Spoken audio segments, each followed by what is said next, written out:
Dharmendra Pradhan దిగిపోయాడు. I am resigning from my post as Education Minister. It is for personal reasons. I thank everyone for the opportunity. ఇక నితిన్ గడ్కరీని దించేయాలి. ఢిల్లీలో కొత్తగా మొదలైన నినాదం neat paper లీకులు, students ఆత్మహత్యలు, జంతర్ మంతర్ నిరసనలు, వీటన్నింటి మీద గత 36 రోజులుగా సాగిన కాక్రోచ్ జనతా పార్టీ ఉద్యమం కేంద్ర విద్యాశాఖ మంత్రి ధర్మేంద్ర ప్రధాన్ రాజీనామాతో ముగిసింది.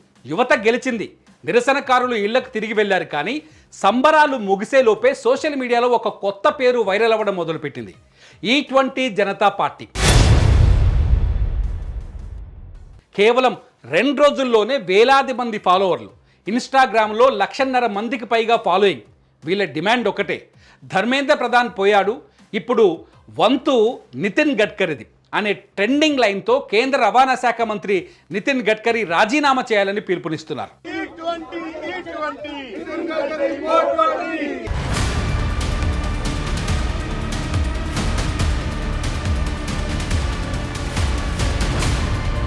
కాక్రోచ్ జనతా పార్టీ వాడిన అదే స్టైల్, మీమ్స్, వ్యంగ్యం, షార్ట్ వీడియోలు ఇప్పుడు E20 జనతా పార్టీ కూడా వాడుతోంది. జెన్జీకి ఒక్కటే డిమాండ్, గడ్కరీ రాజీనామా లాంటి స్లోగన్లు సోషల్ మీడియాలో నిండా కనిపిస్తున్నాయి.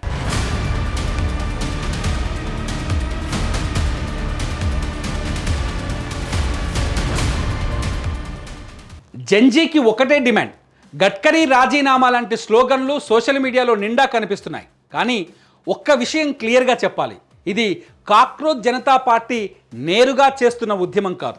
ఇది వేరే కొత్తగా పుట్టుకొచ్చిన గ్రూప్. వీళ్ళు తామేమీ రాజకీయ పార్టీ కాదని, ఏ పార్టీకి అనుకూలం కాదని, తాము కేవలం సామాన్య వినియోగదారుల తరఫున మాట్లాడుతున్నామని చెప్పుకుంటున్నారు. వీళ్ళ ప్రధాన డిమాండ్ ఏంటంటే, పెట్రోల్ బంకుల్లో E20తో పాటు 100% స్వచ్ఛమైన పెట్రోల్ కూడా కొనుక్కునే ఛాయిస్ ప్రజలకు ఇవ్వాలి అని.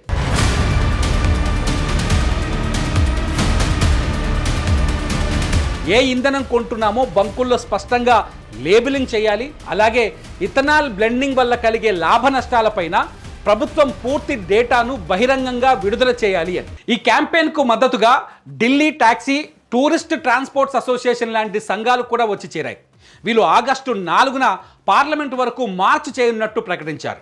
ఇంతకీ సామాన్య వాహనదారుడికి ఇథనాల్ పెట్రోల్ మీద ఇంత భయం ఎందుకు? 3 ప్రధాన కారణాలు కనిపిస్తున్నాయి. మొదటిది, మైలేజీ తగ్గుతోందనే భావన. పెట్రోల్ నింపించుకున్న తర్వాత ప్రతిసారి ముందు కంటే తక్కువ కిలోమీటర్లు తిరుగుతోందనే ఫిర్యాదులు సోషల్ మీడియా నిండా ఉన్నాయి. రెండోది, ఇంజన్ డ్యామేజ్ భయం.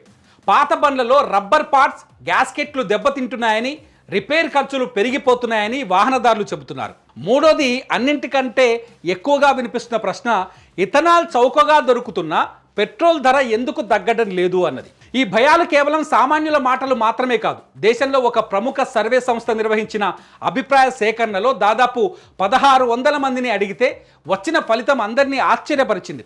ఏకంగా ఎన్డీఏ మద్దతుదారుల్లోనే 52.5% మంది తమ వాహనాల్లో E20 వాడాలని కోరుకోవడం లేదని చెప్పారు. సగానికి పైగా ఎన్డీఏ ఓటర్లు కూడా ఈ విధానం వేగంగా తగిన అధ్యయనం లేకుండా అమలు చేశారని భావిస్తున్నారు. అంటే ఇది కేవలం ప్రతిపక్షాల వ్యవహారం కాదు, అధికార పార్టీ మద్దతుదారుల్లోనే అసంతృప్తి బలంగా కనిపిస్తోంది.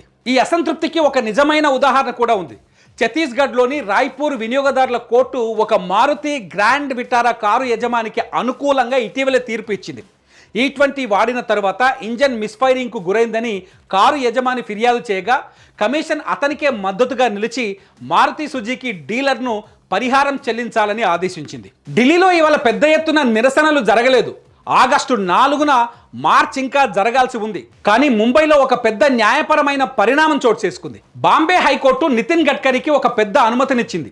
మెటా అంటే ఫేస్బుక్, ఇన్స్టాగ్రామ్, ఎక్స్కార్ప్, అట్లాగే గూగుల్, యూట్యూబ్లతో పాటు తెలియని కంటెంట్ క్రియేటర్లపై కూడా పరువు నష్టం దావా వేయడానికి గడ్కరీకి కోర్టు గ్రీన్ సిగ్నల్ ఇచ్చింది. E20 వల్ల తనకు, తన కుటుంబానికి ఆర్థిక లాభం చేకూరుతోందంటూ సోషల్ మీడియాలో డీప్ ఫేక్ వీడియోలు, తప్పుడు పోస్టులు షేర్ అవుతున్నాయి. ఇవి పూర్తిగా అబద్ధమని, తనను కించపరిచేలా ఉన్నాయని గడ్కరీ కోర్టుకు తెలిపారు. ఈ దావాలో ఏకంగా 11 కోట్ల రూపాయల నష్టపరిహారం కూడా ఆయన కోరారు. ఇది కేవలం ఇవాల్టి పరిణామమే కాదు. దాదాపు 2 వారాల క్రితమే నాగ్పూర్లో 4 సోషల్ మీడియా ఇన్ఫ్లుయెన్సర్లపై FIR కూడా నమోదైంది.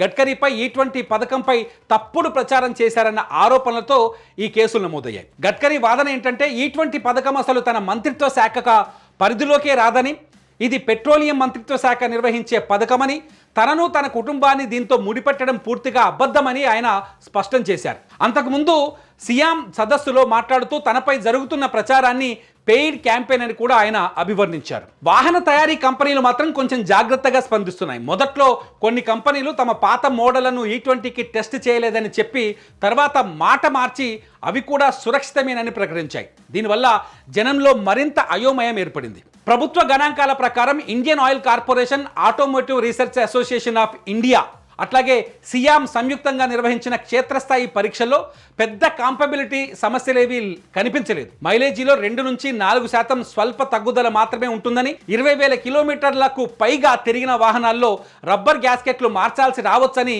ఈ నివేదికలు చెబుతున్నాయి. కేంద్ర ప్రభుత్వం మాత్రం తన వైఖరిలో మార్పు లేదని స్పష్టం చేస్తోంది. పార్లమెంట్లో ఒక ప్రశ్నకు సమాధానంగా పెట్రోలియం శాఖ సహాయ మంత్రి సురేష్ గోపి E20 వల్ల వాహనాలు దెబ్బతింటున్నాయనే విస్తృతమైన లేదా రుజువైన ఫిర్యాదులేవి తమకు అందలేదని చెప్పారు. ఇథనాల్ బ్లెండింగ్ వల్ల దేశానికి లక్షల కోట్ల రూపాయల విదేశీ మారకద్రవ్యం ఆదా అయిందని, రైతులకు కూడా భారీ ప్రయోజనం చేకూరిందని కేంద్రం చెబుతోంది. అయితే ఇథనాల్ చౌకగా లభిస్తున్నా పెట్రోల్ ధర ఎందుకు తగ్గలేదన్న ప్రశ్నకు మాత్రం ప్రభుత్వం నుంచి ఇప్పటివరకు స్పష్టమైన సమాధానం రాలేదన్నది జనంలో బలంగా వినిపిస్తున్న అసంతృప్తి. ధర్మేంద్ర ప్రధాన్ ఎపిసోడ్కు గడ్కరీ ఎపిసోడ్కు మధ్య అసలు సంబంధమే లేదు. ఒకటి విద్యా వ్యవస్థలో పేపర్ లీక్ల గురించి, రెండోది ఇంధన విధానం గురించి. కానీ సోషల్ మీడియా నేరేటివ్ మాత్రం రెండింటిని కలిపేసి ఒకరు పోయారు, ఇప్పుడు ఇంకొకరి వంతు వచ్చింది అనే ఫార్ములాలో నడుస్తోంది. ఇది నిజంగా ప్రజా ఉద్యమమా లేక కేవలం సోషల్ మీడియా ట్రెండ్ మాత్రమేనా అన్నది ఇంకా స్పష్టం కావాల్సి ఉంది. మీకో ప్రశ్న, మీ బండిలో మీరు E20 వాడుతున్నారా? మీకు మైలేజీలో తేడా కనిపిస్తుందా? ఇంజన్ సమస్యలు ఏమైనా ఎదుర్కొంటున్నారా? పెట్రోల్ ధర తగ్గకపోవడం మిమ్మల్ని ఇబ్బంది పెడుతుందా? లేక ఇది కేవలం సోషల్ మీడియా సృష్టించిన భయమేనని మీరు భావిస్తున్నారా? మీ అభిప్రాయాలను ఈ వీడియో కింద కామెంట్ చేయండి. చూస్తూనే ఉండండి ఇట్స్ యూ టీవీ.